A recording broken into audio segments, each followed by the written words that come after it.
welcome back to Mexico News Network's Breaking News. Before we continue, do not forget to follow us on social networks on Facebook, Twitter, as well as Google+. You will find us as Mexico News Network, and always keep informed by logging on to our website on www.mexiconewsnetwork.com. Now let's continue with more information. According to the Oxford Dictionary, the word equity is defined as the quality of being fair and impartial. Though societies have changed that, and today women and men and many are equal before the law in terms of their rights, in practice, this rule does not always apply. Like many women in Latin America, I have suffered of discrimination, Angelica Fuentes said to Mexico News Network. But now I have the chance to help and be an example to others to join to this work for the benefit of women. The co-chair of the World Economic Forum on Latin America and director of the Angelica Fuentes Foundation, a Mexican nonprofit that supports the education and economic development of indigenous women in Latin America, Ms. Fuentes stated that today, representation of women and men in the professional field is 80 to 52. This statistic could be balanced onto 80-80 of the gross domestic product of the region. It could in fact raise by a 17%. It has been proven by the research that women play a very important role for the economic development of the region, but also their actions have also contributed to fighting climate change. For the foundation, health education, economic empowerment, political participation, as well as legal advice are the main aspects that will lead women to improve their development socially as well as economically. During the last few months, the Mexican organization has made important agreements for research with institutions like the likes of Georgetown University and the Cherie Blair Foundation for Women. The latter is the relaunching of a new version of the Business Women's Service in Mexico, a study that will identify the specific barriers for women entrepreneurs in the country. Considered as one of Latin America's most influential women, Angelica Fuentes has been involved for more than 25 years in the development of women, joining efforts with the United Nations and other organizations.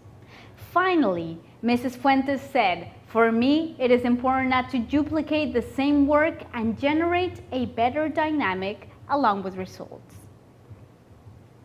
Now, in more information, it is a known fact that different people learn in different ways, and in Latin America, where it is common to find a classroom in schools made up of 30 or even 40 students, the educational performance of children who learn in different ways from their peers can in fact suffer.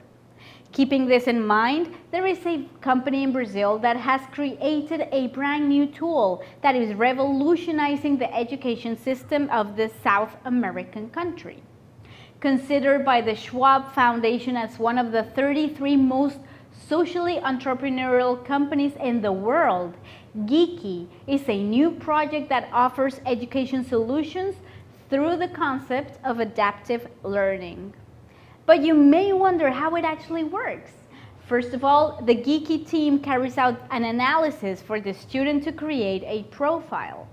Then, using this profile, they design a strategy for each one of the children based on the official education program, taking into account that the pupil's special characteristics and needs.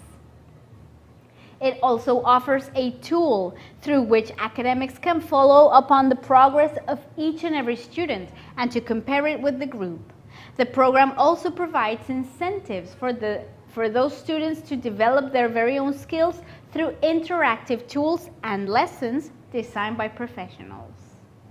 Geeky has been supported and implemented in public schools by the Ministry of Education of Brazil, showing remarkable results in learning for more than 3 million of young Brazilian students. This revolutionary system is being sold in Brazil's private schools. With its earnings, the company supports the implementation of the program in public schools. Now, according to Claudio Sasaki, co-founder of Geeky, the company seeks to expand and become another tool to raise the level of education in Latin America, which is one of the main goals of the countries that belong to the entire region. Sasaki was one of the attendees at the 10th edition of the World Economic Forum in Latin America 2015, which in fact took place last week on the Riviera Maya. Now, in accordance to the entrepreneur, the overall goal is to share his experience in this sector, therefore identify possible alliances which possibly could lead to Mexican companies and contribute to the development of education in Latin America. Now, for more wonderful information, the island of Cozumel, a solid touristic destination in the state of Quintana Roo, has been considered to become a smart island under Spain's strategy for upgrading destinations with technology and innovation following an agreement celebrated earlier on this year. The work has already begun, and Cozumel is taking its very first steps into becoming the first smart destination outside of Spain.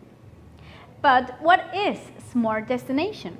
It is a project from Spain's Ministry of Tourism developed by the State Agency of Management of Innovation and Touristic Technologies to boost tourism through its next logical evolutionary step, taking technology as a centerpiece, as it has influenced every aspect on how we travel and live. Mature destinations are expected to consider accessibility, innovation, sustainability, and technology as primordial elements. This subject has been taking place as part of Mexico and Spain's framework of cooperation in which they agreed to share aspects of the industry to improve it. Earlier on this year, during Spain's International Tourism Fair, FITUR, news broke that Cozumel would be undergoing a stage of evaluation and assessment. This is in order to become a smart destination. This process will be concluded by the end of June, according to the Mexican Ministry of Tourism. Cozumel, that will now be a smart island designation, would improve its competitiveness and upgrade its touristic position by re-evaluating its potential as a destination.